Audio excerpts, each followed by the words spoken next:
Hello, it's Jane here and Edith, and I'm up at the plot on what is a very auspicious date in the middle of September, because this week in the Northern Hemisphere we have experienced the autumnal equinox, which not only means now that nights are going to start getting longer than days, but more importantly than that, it's time to show you my melons.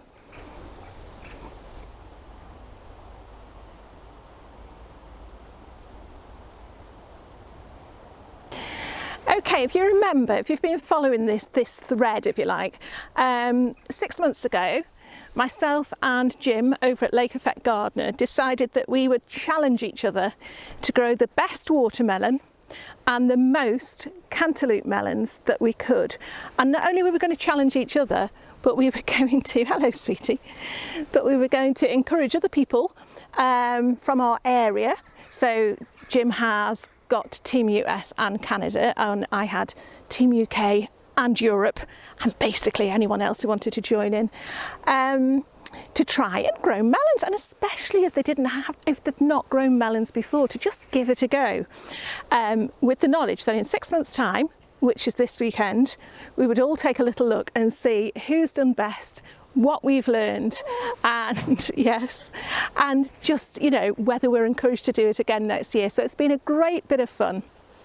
I've been following over on the Facebook group and the Instagram page, and it seems to me like people have just done really, really well. We've had beginners look to experienced gardeners who have just lost all the melons. We've had the whole gamut, if you like.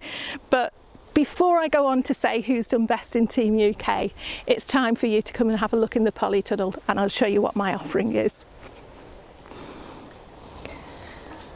And these are my entrants for the Transatlantic Melon Challenge 2021.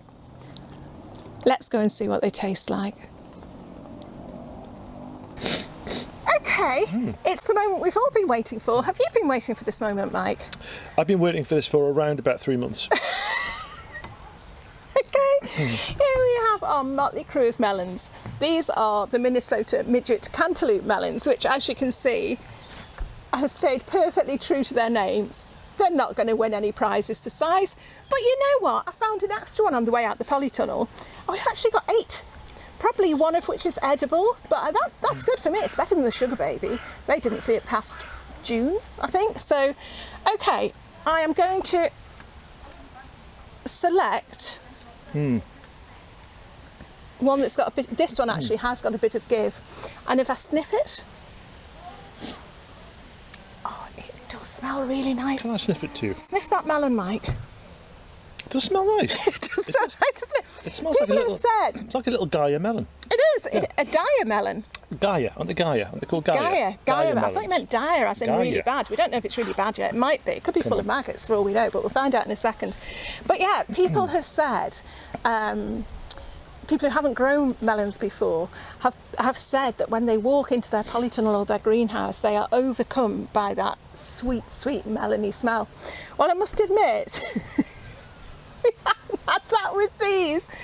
But when you get close up and personal, that's nice. We've been overcome by them in the way that it might be if you found a very tiny jewel in the corner of your polytunnel, maybe. Yeah. Okay, I'm going in. You ready? Let's hope the knife cuts through. Let's hope there's no nasty bugs. Oh, it's juicy. There is juice coming out the melon. It's got a lot of pips. It looks like a melon. Can you see that? Oh, I've got the sunlight in it. Hold on. Let me get this in round. Can you see that now? Look, that's a juicy melon. I'm going to give it a little squeeze. Oh!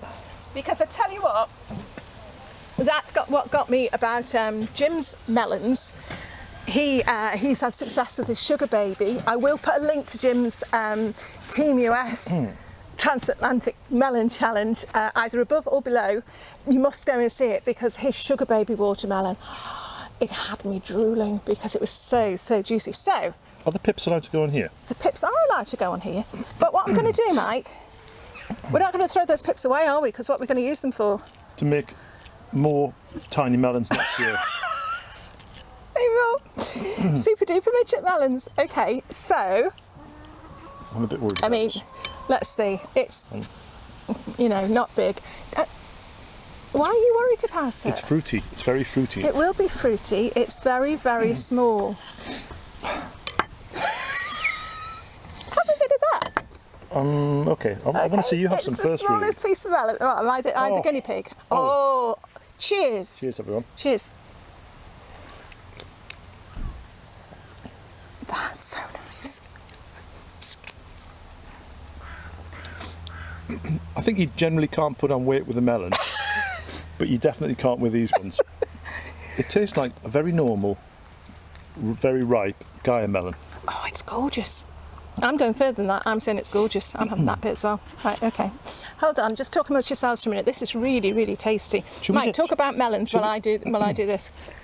Well, I wouldn't normally advise someone to eat a whole melon, because when I have as a child, it can lead to an upset tummy.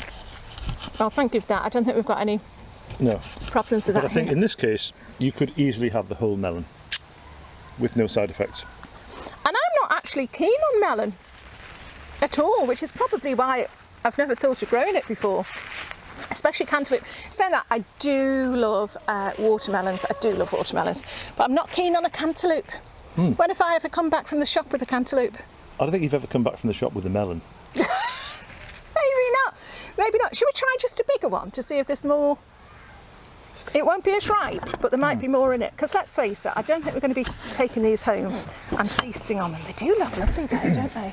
The problem with the tiny melon, I think it seems to me, is that the seeds are the same size as the normal sized melon. There's the melon. So therefore, the flesh content isn't quite what you might expect. So what do you think? I know what I would do, because I am going to grow them again next year. But I know what I'd do this time. What would you think is the problem there? You see, that's not sweet, that's not right. What's the problem? I think we would maybe... What are melons made of? They're made of water. A lot of water, obviously, and other nutrients. But I think in our case, we didn't know whether to water them. I think we overwatered to start with, perhaps. I'm worried about them rotting. Yeah. I don't know where you'd plant them. I've got no idea. Don't know how you'd cultivate them differently. I think they need to be in much, much richer soil. So, in the same way that you would do your squash. Yeah. So you'd have a really, really nutrient rich, even on the compost heap.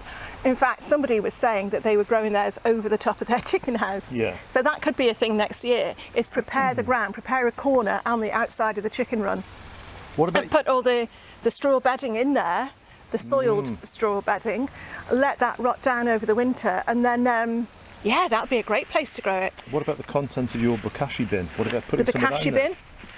Absolutely perfect, but whatever it is, it needs to be rich and it needs to be able to hold moisture, because clearly these haven't had enough water. So yeah, it's been fun. It's been absolute fun. But what I do know is there's quite a few of you have had far more success than we've had this year, and I know Jim is going to be talking about the US team in his Make Do Mondays this coming week, so keep an eye out for that. I will put a link to that as and when it comes up. But in Team UK, we've had so many entrants. It's interesting because the photos got fewer and fewer as time went on, because we all suffered setbacks with the melons. You know, I lost the sugar babies, I lost one of the Minnesota midgets, the loofahs have just disappeared, you know, and I know that's happened to quite a few other people. But the people who have won, who have persisted and have won the Team UK Transatlantic Melon Challenge 2021 are, and I'm going to show you a few little clips when I say their name, for the highest yield of melons goes to Yok Lian Lee. Take a little look at some of hers.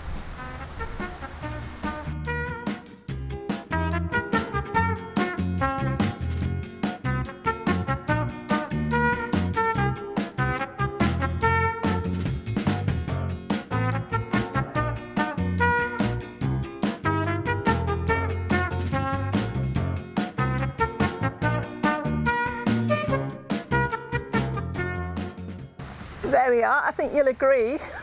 Yuck, what can you do? Yock is, she's done so well, considering as well this is her first year growing vegetables, so she's done really well, so well done Yock.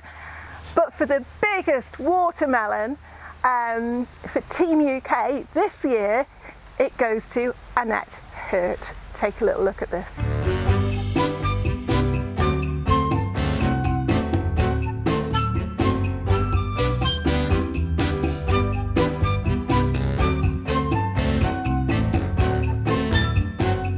Okay, so are you inspired? Are you inspired, Mike? I am inspired. I think I am inspired to try again. Well, we've got the seeds now, haven't we? What we need to do is find a watermelon that grows well in the UK climate, although, saying that, Annette's grew really well, and I know Jim's grew really well, and the buffalo climate over there is similar, in a similar vein to ours. We know that Americans are very competitive. Do you think there's any chance that Jim might have given us the very, very tiniest melon ever grown? And we've had a huge success by doubling the size. I don't think you can say that about Jim, Mike. He seems like such a nice person, but maybe he's got that winning streak. I think he has. I would like, on the other hand, I would like to say thank you very much to Jim, because he's the one who inspired us to try this year. We know what we're doing now, or rather, as gardening always is, we're on a bit of a learning curve, and I think we've learned enough from this year to call it our trial year, to hopefully next year have greater success. Definitely. And if we don't enjoy them, the chickens certainly will. Absolutely. I think one of the good things to come out of this harvest is that now people will be able to make jokes about your very tiny melons, which will be sort of the opposite way to the way that the thread has kind of gone over the last few weeks. Yeah. Especially from Paul and other great wits in the gardening community. This is true, this is true. And they are great wits. They are great wits, they're brilliant people. And I hope that this experiment this year, I keep calling it experiment, if I'd grown these really well, I'd have said this triumph, this victory. But at the moment I'm calling it an experiment. I hope you've had a bit of fun with it. I know a lot of you have joined in, both over here in the UK and over in the US. So yeah, you know, let's keep our fingers crossed for perfect melon growing weather next year. But for now, I think it's time to go and treat the chickens, don't you? Not to this champion. This one's ours. Okay, we'll see you soon. Bye for now.